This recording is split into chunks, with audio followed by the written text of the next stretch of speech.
Justin, I hope you're nice and toasty in Brazil, where you just flew, burning over 100 tons of jet fuel and putting over 100 tons of emissions into the atmosphere.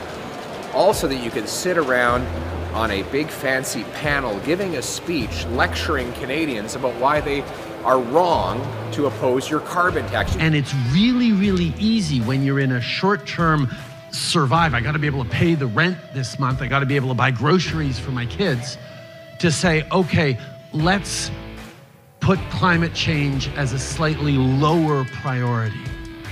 And that's something that's instinctive. When the storm comes, you want to hunker down and just sort of huddle up and wait for it to blow over.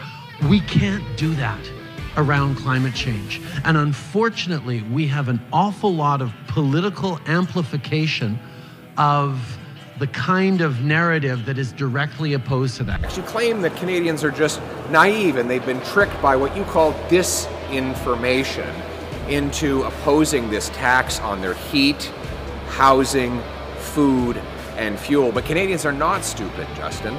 They oppose the tax because they see its price at the grocery store, where food has gone up 36% faster here in Canada than in the United States, a phenomenon that, incidentally, coincided with the application of your tax. They also know that the Parliamentary Budget Officer has said that 100% of middle-class families pay more in carbon tax costs than they get back in rebates.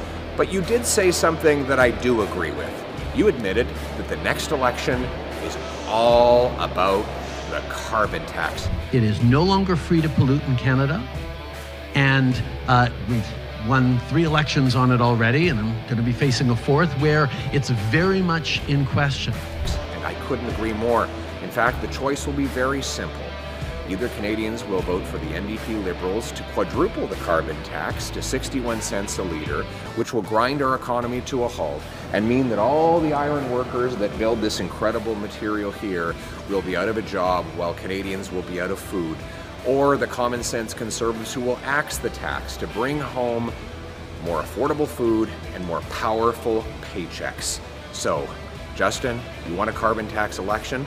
Why don't you call it, so the Canadians can bring it home?